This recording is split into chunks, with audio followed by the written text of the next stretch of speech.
So when I was shuffling out this spread for you, what I saw was this balance scale. Okay, so it's like a balance. It's a scale, and I see two hands kind of on either side trying to calibrate it exactly so that everything is in equilibrium, everything is in balance.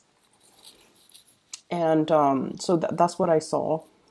And the other thing that I'm seeing as well is, and I'll go to back to the first image in a little bit, but I want to get the descriptions out of the way so that I don't forget. The other thing that I'm seeing as well is I see this woman. She is wearing like she looks like she's a Puritan.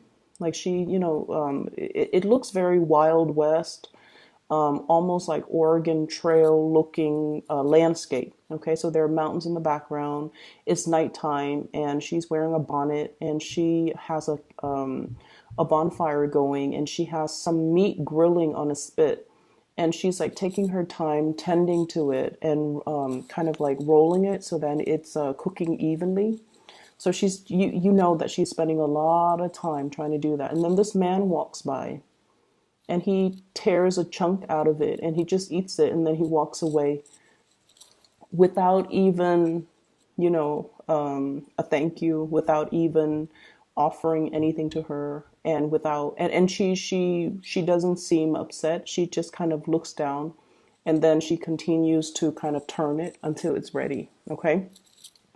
So those are the two images that I saw. And so I feel like there is a major the thing that we're dealing with for the rest of January, there's a major theme about reciprocity, about the give and take, about balancing out responsibilities, also about karmic justice in this spread. And I feel like some of you have been dealing with somebody who is a little bit opportunistic, okay? They're kind of like pulling the wool over your eyes, or they are doing this with everybody. Okay, it's almost like somebody who is quite manipulative, deceptive. They put on the air that they put on airs that they are a certain way, and what you know to be true is very different.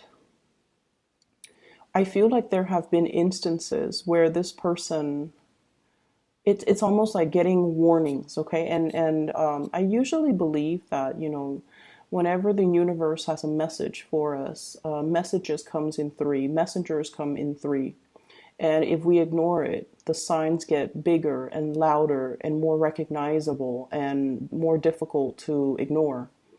And so I feel like this has been like an ongoing issue with this person, where they're very deceptive, they're very opportunistic. And I feel like, they'll take and take and take and take because they, deep down, they only care about themselves. And they have this mentality that, like, well, the other person's giving, so why don't I just take? And there's also something here that indicates to me that if we give to somebody because we love them, because we care about them, the way they look at it is, oh well, the other person's giving, so why don't I just take? So it's almost like if they didn't have it to give, then they shouldn't have given it out. So you're dealing with somebody who is, lacking in awareness, lacking in consideration. Okay, they could be younger, like they could be a little bit more childlike, where they're a little bit more self-absorbed. They don't really understand the rule of things. They don't understand reciprocity just yet. Or you're dealing with someone who's opportunistic, and they just that's just the energy that they're exuding. And so, they will always, ask for assistance. They will always ask for help. They will always kind of like not want to do the responsibilities on their own. And I also feel like it's someone who's a taker in the financial sense, okay? So what we have here is the Five of Pentacles, hands outstretched, Somebody that you're dealing with is wanting, the assistance, wanting the financial assistance, needing help, or constantly asking because they might have poor time, money management skills. I'm seeing as well for some of you, Virgos, you guys are really, really, really kind people. You're very, very kind people. But like with all acts of kindness, I feel like, you want to devote your energy and your resources and your time to help people who are willing to help themselves. If someone has fallen on hard times, of course you want to help them out, right?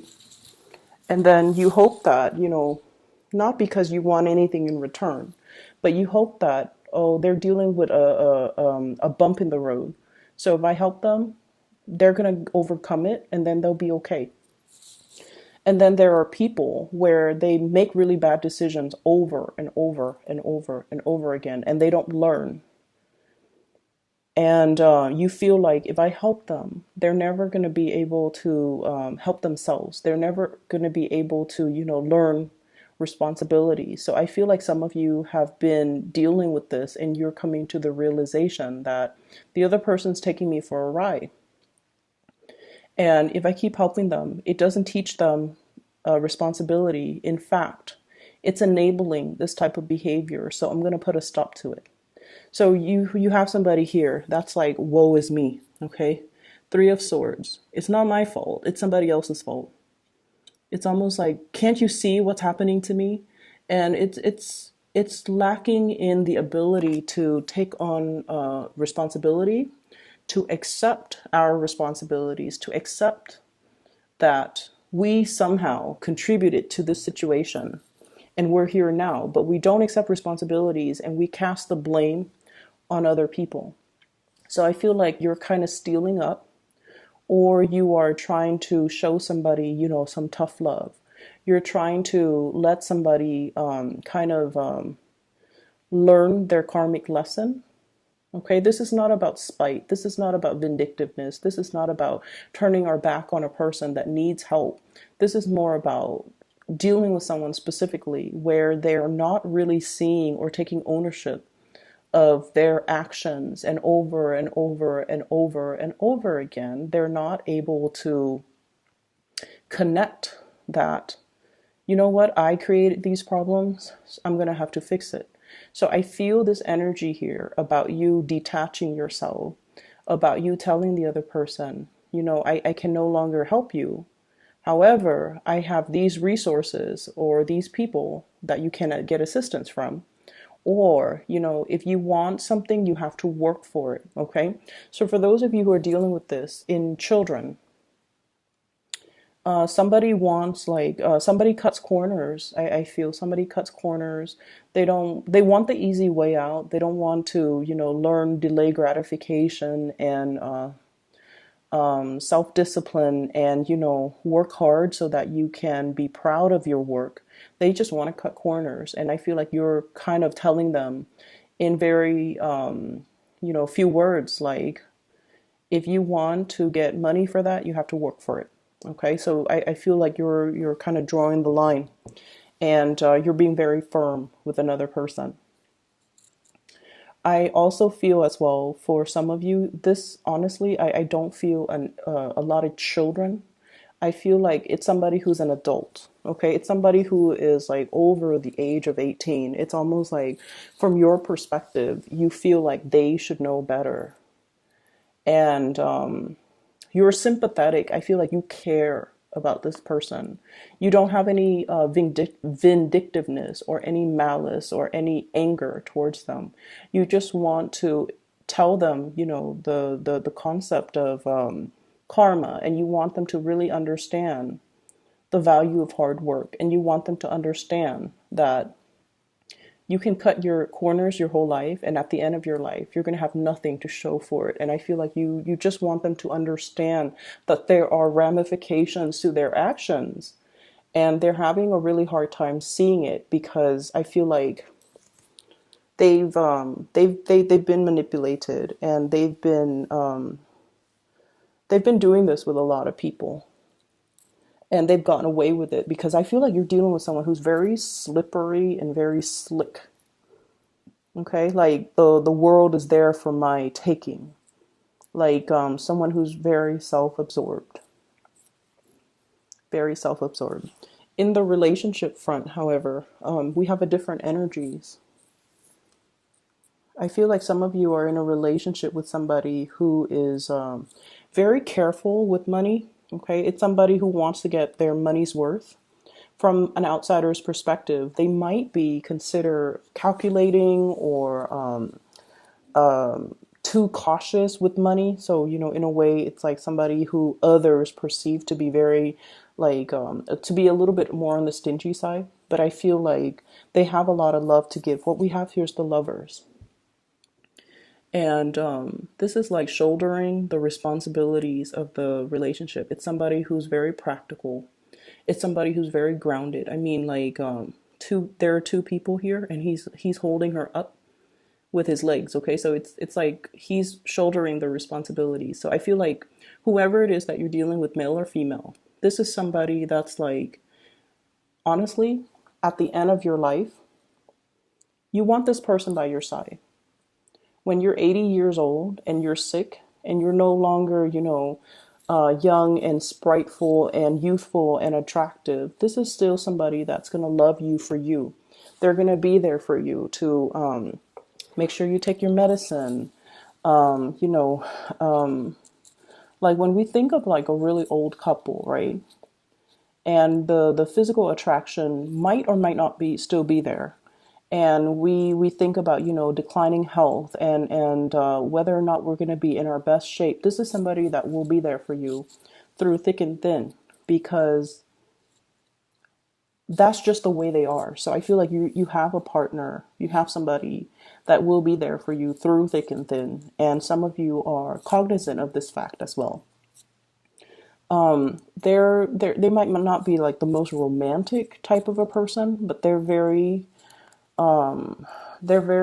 stable, very loving, very nurturing. And they don't mind taking care of you. They'll be there when you're sick. They'll be there through the bad times. Okay, it's somebody who's not going away, who doesn't shy away or run for the hills at the first sign of trouble. It's somebody with sustaining power. So you've got somebody that's really it seems to me almost like a karmic relationship here. I have here the Six of Pentacles and also the Five of Pentacles. These are big karma cards in my book. They could be good or bad. Both of them. Usually I think of karma as, what you give out is what you get back. And both of these cards are falling out in this spread, 5 and 6, which basically means you have some good karma coming back to roost. And then if you're dealing with this karma from the other person who's not really learning responsibility, then I definitely feel like that might be associated with their energy. But aside from that, I feel like there might be a karmic relationship. It's somebody who, the two of you are learning a lot from one another. And I feel like, honestly, I feel like the other person, Virgos, like I mentioned before, I feel like you're turning your back, right? And you're turning your back on opportunists. And I feel like many of you, when you're young, you guys, not that you're not sweet and adorable and, very kind and loving, you still are all of these things. But I feel like in the process of going through life and dealing with very, very self-serving people and dealing with people who are like emotionally irrational, explosive, or just so self-absorbed, I feel like it has dampened your faith in humanity. That's what I'm sensing. So I feel like that sense of unconditional love, unconditional trust, that sense of childhood abandonment. I feel like it's life has taken a toll on you, where you're no longer naive and innocent and trusting and giving your heart away. You're very selective about where you're giving your energy at this point that I'm reading for many of you guys. And I feel like the other person that's in your life, yes, they're calculating, yes, they're practical, yes, and all of these things. But they have like a calmness about them.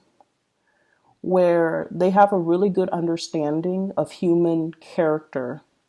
They have a really good sense of, we're all humans. We make mistakes. This person might be an opportunist, but they probably grew up with a lot of people that were like that, and that's why they're like that. So this person is giving you a sense of wisdom. They're kind of broadening your worldview. They're able to show you kind of like another side of looking at a situation or looking at a person. And I feel like they're teaching you a lot about, generosity. Not so much financial generosity, although for some of you it could be, but they're teaching you about like the generosity of the spirit, okay? Which is, many of you are very hard on yourself, okay? You're perfectionistic. You beat yourself up when you do something wrong. And the thing is, when we're really hard on ourselves, we're also very hard on other people. Okay, right? So the other person that you're dealing with here, this is either a lover, a relationship partner, somebody you're interested in. I feel like they're very forgiving. They're very forgiving. They understand that we all have flaws. They understand that we don't always up in the best environment.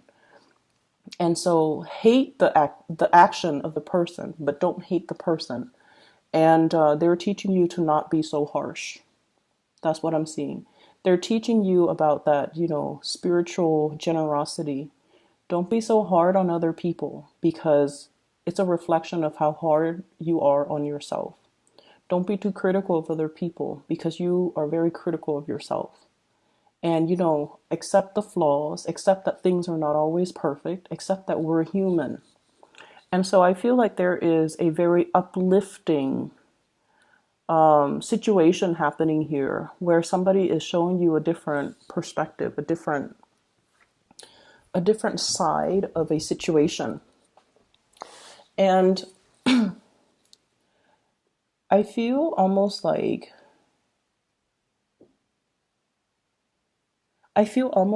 this is something where it's taking you outside of your element in order for you to truly understand it. Okay? What I have here is the Knight of Wands. This is like rushing in, arguments, defending a situation, defending our beliefs, fighting on a moral ground.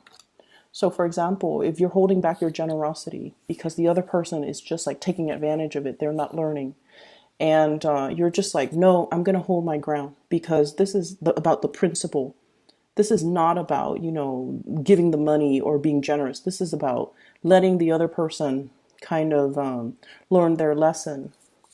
And then I feel like there's something here about, standing your ground, fighting something on a matter of principle, like it's the principle of work ethics. It's the principle of not taking the easy way out. It's the principle of hard work and, delay gratification.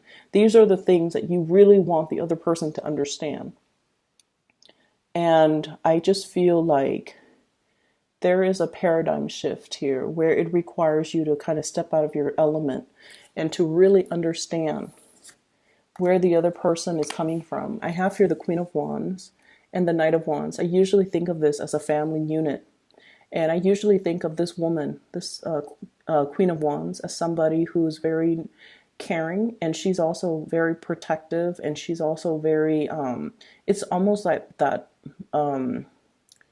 mother's love type of energy. Okay, mother's love, like mother's forgiveness, a mother's unconditional love, seeing the other person as a person. We can hate the trait in the other person, but we really shouldn't discredit the person. We really shouldn't discredit their humanity. So I feel like you're dealing with someone who's really, really changing your worldview. And we have the world as well. And they're teaching you a lot more about forgiveness. They're showing you to be more understanding. They're showing you to be more forgiving. And I feel like they're showing you to be all of these lessons that you're learning from the other person. They're showing you how to be kind of like less harsh, when it comes to your judgment, because ultimately I feel like many of you are very hard on yourself as well. So I see like a little bit of a sleight of hand, and I see a situation where things are not what they seem. You're getting some major epiphanies. It's almost like this person is like this, but or under harsh conditions, they're like this. So I feel like you're seeing really, really good sides to people, okay? And I feel like there might be, it's almost like, whoa, I thought things were one way, but then now things are turning to be a different way. But I feel like it's a turn in a better direction, all right? Let me see if there's anything else. So what I have here is this King of Swords, and I want to see if this is the opportunist that you're dealing with or somebody else. Okay, give me just a moment.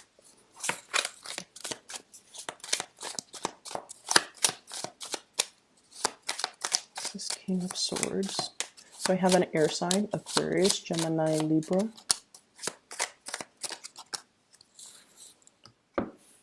I feel like for some of you, there might have been a separation here. Three of Swords, King of Swords, with an air sign, Aquarius, Gemini, and Libra. And I feel like they're thinking about you. They're wondering about you. And they're just like, do you miss me? Does the Virgo person miss me? Are they okay? What are they up to? Do they not see me trying to reach out? Have they, especially if they have been sending you messages, they feel very, very left out by you. For some of you, I feel like you have moved away from this person like once and for all. And you know, you are really trying to block communication. You're trying to block solicitation from this person. Reaching out, getting blocked. Okay, so I feel like you're trying to block communication and solicitation from this person. So Aquarius, Gemini, and Libra. And I almost see this sense of like I've learned who you are. I know who you are, and I've moved on. Okay, so there's a very strong sense of finality associated with this. That is all I have for you here, Virgos. I'm sorry, I'm blanking out. What I do feel, one last thing is I feel like there's a situation where, you know, if someone has already revealed their true character, I feel like it's already, you know, it's like cracking that egg, right? Cracking that egg. It's already cracked. You can't put the yolk and the white stuff back into the cracked shells, okay? Cracked eggs. So it's sort of like things have already been hatched. Everything's already hatched. Everything has already been determined. So I feel like you can't really go back to a situation from the past, okay? I wish you all the best, okay? And take care of yourself.